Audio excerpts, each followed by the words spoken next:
These are strike on box matches. I mean, for your buck, it's pretty good for 10 boxes of matches for $1. So that's pretty good.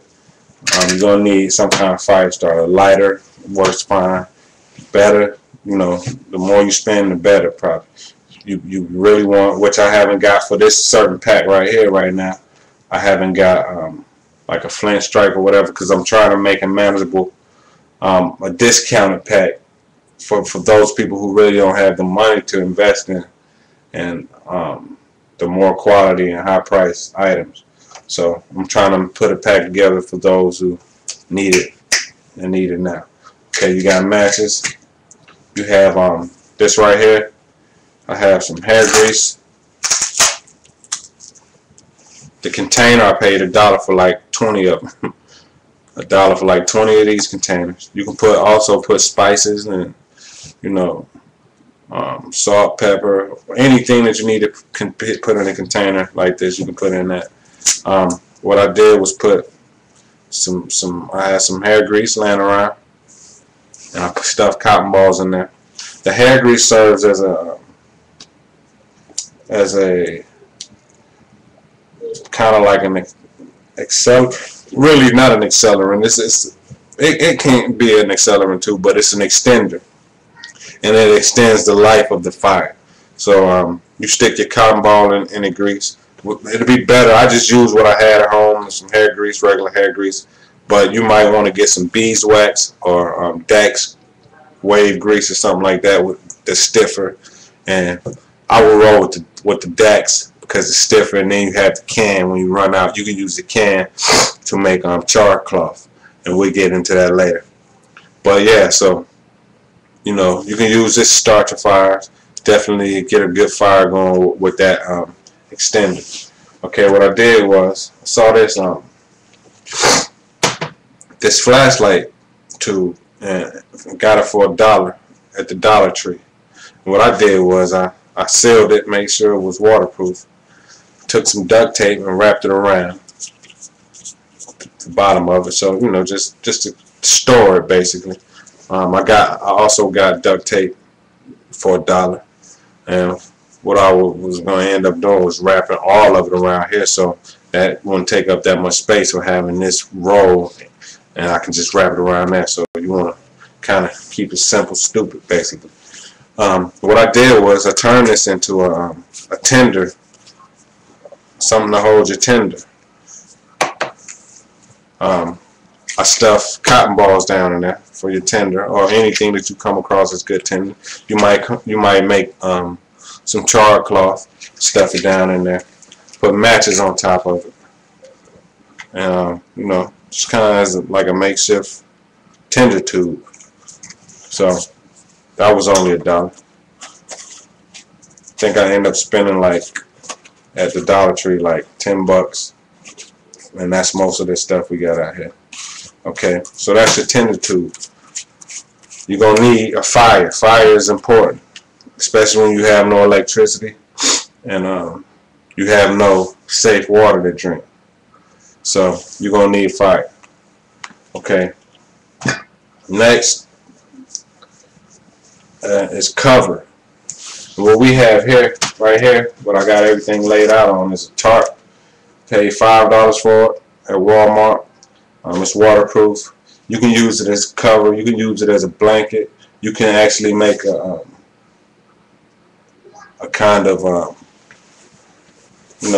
cover over your body for like a rain suit or whatever, to keep you out the water or when it's raining or whatever. You also can use it when you're making a shelter of some sort. You can use it as a top. You won't have to worry about getting rained in. It's cheap, it's lightweight, it didn't cost much.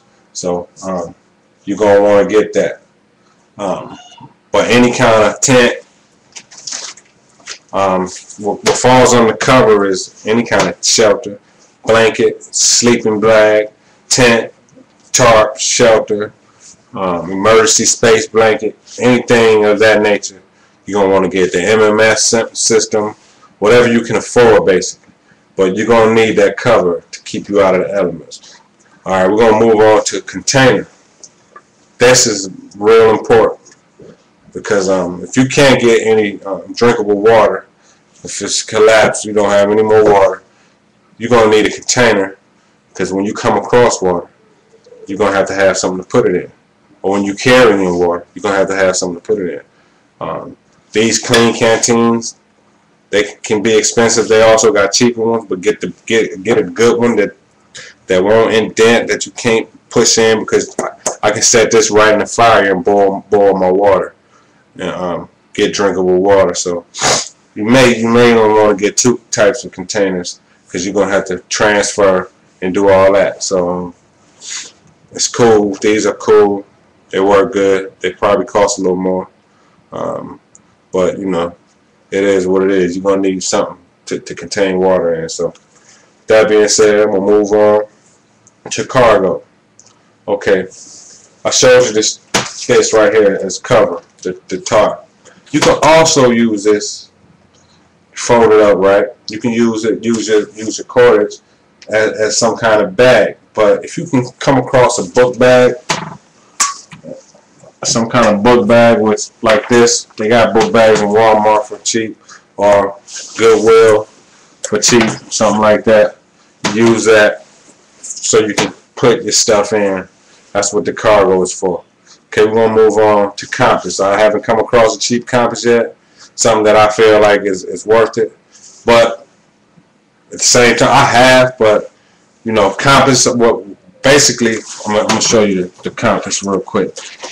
But my basic thing with compass is basically knowing your surroundings, because you need a compass more so. I have this little $1.50 I got from my man Matu, gave it to me. It's a little $1.50 compass. It can be used basically get you an idea on what's north, south, east, and west. But yes, but I say compass because it falls in the pattern of the 10 C's of survivability. So I say compass, but basically compass is knowing your surroundings and the ability to maneuver, pathfinding basically, or finding your path. So if you're in an urban setting, you wouldn't much so need a compass, but you want to know where you are. The compass is more so if you're in a wilderness situation, you're just surrounded by trees and you don't know where you're going. You don't even have general direction of where you're going. But you're going to need that, but you also going to need to know your terrain. You're going to need to know where the water source is at if you're in the city or in the wilderness. You're going to know where you can find the water sources at. But mainly speaking towards the city, because a lot of our people are more urban. You're going to know where the lakes are. You're going to know where the, you know, just anything with water source. And you're going to need to know how to get there. Okay, so I'm going to move on to some more items such as cordage. I paid, this is just some rope basically. It ain't that strong. Synthetic. Paid $1 for it. You could use rope for tying things, such as when it comes to your your shelter. So you can use this for your shelter. Get the job done. It's cheap. I paid $1 for it. You know, that's it. This tape is also cordage. You can use this to patch up things. You can use this for wounds or whatever. I didn't have a first aid kit put together, a cheap first aid kit, but you're gonna want to get aspirin or whatever, goody powders, Bayer. If you come across some antibiotics and painkillers, you know, people get when they go to the dentist or the doctor and they don't use them, and you can scoop them up, put them in your pack. You also gonna want to get food if you can. Like, you know, have you like a 5-day supply of food.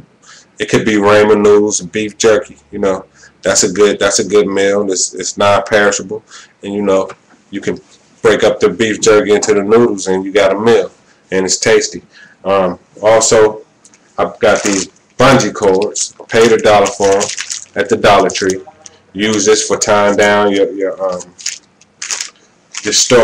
shelter. I got these gloves here. You're gonna need gloves when you're working. Got some gloves here for $1, same place. The next thing is a candle, which is a flashlight, or a candle. You know, candle is good because you're going to need that light source in the night. So candle will be good, but if you can't get a flashlight as well, because batteries won't last forever, so candle is good, but you want to get a flashlight. So extra batteries, you know, try to prepare for the long haul. I think I touched on everything. Yes, and if you can get a cheap combo tool, like a multi-tool, you know, a Gerber multi-tool or Swiss Army knife, that'll be good, you know. But you also have your knife, your saw, and different other items like this file. That's some things that's already on the combo tool. So basically, you have a combo tool right there. And last but not least, you want to get some type of cloth, bandana. Make sure it's cotton, and you can make char cloth with it. That'll be another video. Show you how to make char cloth, because you got to think about the next fire. Say for instance, you got a good fire today, but all next week it rains on you. You out in a situation. All next week it rains on you.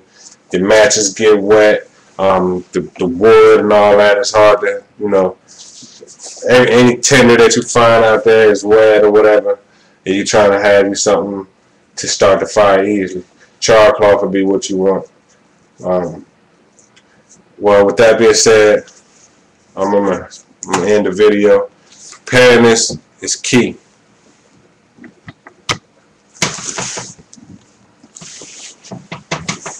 Preparedness is key. Being prepared is basically the bottom line. When all the lights, the glitz, and the glamour is gone, survivability is what you're going to want to have. And with that being said, it's your brother Kanesi. I'm saying peace.